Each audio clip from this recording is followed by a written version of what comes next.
Hey there, it's Laverne McKinnon. I'm a career coach and certified grief recovery specialist, and I'm happy to welcome you to the Moonshot Mentor blogcast. I share stories, insights, and tools to help you achieve your dreams. And frequently, achieving your dreams means you're going to experience failures, mistakes, and faceplants, which is why it's critical to mourn these losses so that you can get back on the horse and keep moving forward. I like to refer to this podcast as a blogcast because I'm reading my blog for those who prefer listening over reading. So sit back, relax, and let's dive into what I hope is some thought-provoking content. A lot of stuff has been coming up recently related to things that are out of my control, which is almost everything, right? I mean, how much do we truly control? Anyway, that's not the topic. The topic this week is how your identity is stopping you from achieving your goals. I'll be once again exposing my tender underbelly to bring this topic alive, and I'll also share 4 key takeaways on how your identity may be getting in your way. So the Writers Guild of America has gone on strike, and I absolutely stand with the WGA. However, no one knows how long the strike will last, so that means the movie I was working on is being pushed, the coaching groups and workshops I was planning for the fall are now on hold, and the low-key vacation that I was going to have with my family in August is on the back burner. Uncertainty is all around me, and I find it overwhelming because I'm not able to plan. I can plan, but I can't rely on those plans because there's not enough data to ascertain how reliable my plans can be. This is a conundrum. Planning is important because it makes me feel like I am competent and capable. I take pride in getting things done through strategic thinking, organization, high executive function, and execution. When my identity of being competent and capable is vulnerable, I will do what needs to be done to protect it, frequently to my own detriment. Here's an example of how having my identity threatened plays out and stops me from achieving my goals. As you may have heard or read, I'm co-hosting a 3-day retreat, May 26th through the 28th, entitled Thriving After Job Loss. I'm super excited about the impact this retreat will have, and the response has been so positive because so many people are struggling with having been laid off, downsized, fired, or quietly quitting, no matter how recent or in the distant past the experience was. Part of my job co-hosting the retreat is to make personal invites and not just rely on social media to get the word out. Well, a gremlin voice popped up under the guise of protecting me and my identity. It said that if I sent those invites, I might be rejected, and being rejected bumps into my identity of being competent and capable. Now, I know intellectually that's not accurate, but I am a human being, so I listened to the gremlin voice instead of blowing past it. I folded the laundry, made a new to-do list, called my brother, and I did the Zoomies with my dog Rue. Is not sending the invites the end of the world? Absolutely not. It is the beginning of a slippery slope in which my desire to protect my identity gets in the way of making progress.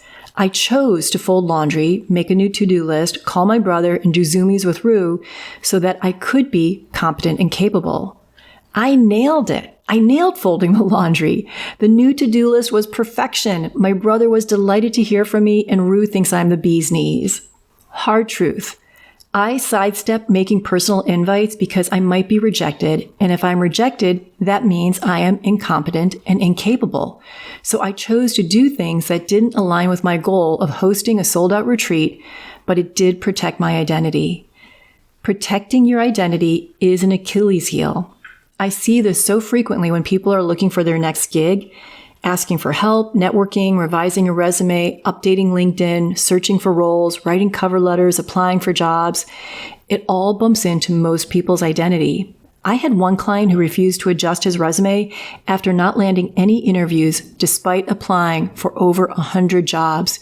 He clung to an identity of, I know what's best. Eventually, he toyed with the idea of revamping his resume. But that's when the gremlins popped into his head. And this is what they said. Everyone has a different opinion on resumes. Stick to what you know. You'll have to change your LinkedIn profile, and that's a pain in the ass. You've already sent so many resumes out, it will be weird to change it. What will people think? So my client listened to the gremlin and didn't revise his resume. Remember, the gremlin's goal is to keep you small and stop you from meeting your potential. And they show up when you're onto something really big. So that's a good sign. You're onto something big. Don't listen to the gremlin. Here's the thing. My client was scared of losing his identity of, I know what's best.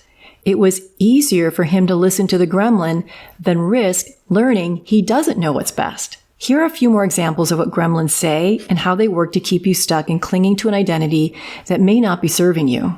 You're not good enough, says the gremlin, encouraging you to stop applying to jobs.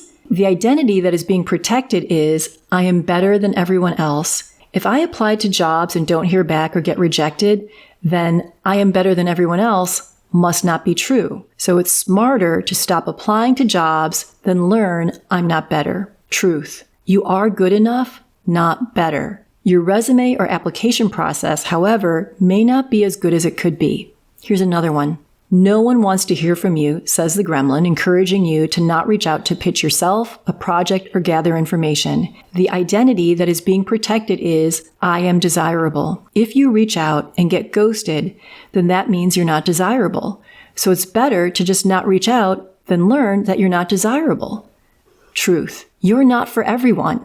And if someone doesn't respond to you or your project, then they're not your people or it's not the right match. Final example. There are too many applicants, says the gremlin, encouraging you to not apply to your dream job. The identity that is being protected is, I am unique and special. If I don't hear back, then I'm not standing out amongst the applicants, which means I am not unique. So it's better to not apply for my dream job rather than learn I'm average. Truth. You are special and you are also average. According to Zippia.com, it takes 21 to 80 job applications to get a job offer. The average corporate job opening receives 250 applicants. Hard truth. You have to kiss a lot of toads to find your prince. Hard truth.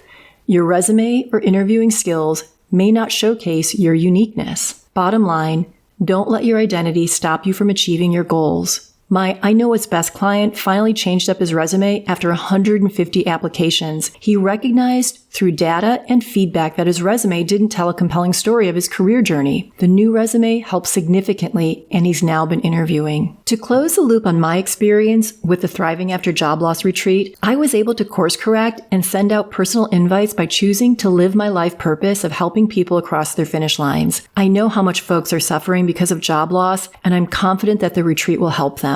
Not going to lie though, it was hard and I had to break down the task over several days. Each time I had to consciously choose a value to honor: integrity, curiosity, compassion. What also emerged is that my struggle mirrored the struggle many people are having in deciding to enroll in the retreat. Several people have shared with me in one-on-one conversations that they want to attend, but are scared it would reveal that they are not thriving, or that they're in pain from their job loss, or they're struggling to find a way forward. So they would rather cling to the identity of being successful, happy, achieving, versus getting support to truly move forward. And sadly, they remain stuck. I get it. I struggle with all this, and I've shared that as well. There are many ways to work through feeling stuck. For today, let's say your identity is in the way. Here are 4 key takeaways. 1. When you are not living up to your identity, you feel shitty about yourself. Clinging to an identity opens the door for self-hatred and gremlins. 2. As humans, we will do everything we can to protect our identities because they give us a sense of safety and security. We will even go so far as to lower the bar on ourselves so we can be, quote unquote, that person. Remember how I did the laundry, made a new to-do list, called my brother, and played with the dog? Those are all productive and fun things to do, and they didn't get me closer to my goal. 3. It's typical to over-index on your identity, leading to a deficit in other areas of your life. For example, I am so tied to being competent and capable that I forget to have fun and relax. 4. Your identity is not the whole picture of who you are. It's simply a way for you to feel safe and secure by knowing how you fit in the world. So my question for you today to wrap up today's blogcast is, what's your identity and how is it getting in the way of meeting your potential? I'd love to hear your thoughts. So please drop me a comment. You can also visit me at moonshotmentor.com or follow me on social media at Moonshot Mentor on Instagram, Facebook, and YouTube. If you enjoy what you hear, I would so appreciate if you could subscribe to my blogcast. It would help me achieve my moonshot of 5,000 subscribers. Thank you so much for tuning in.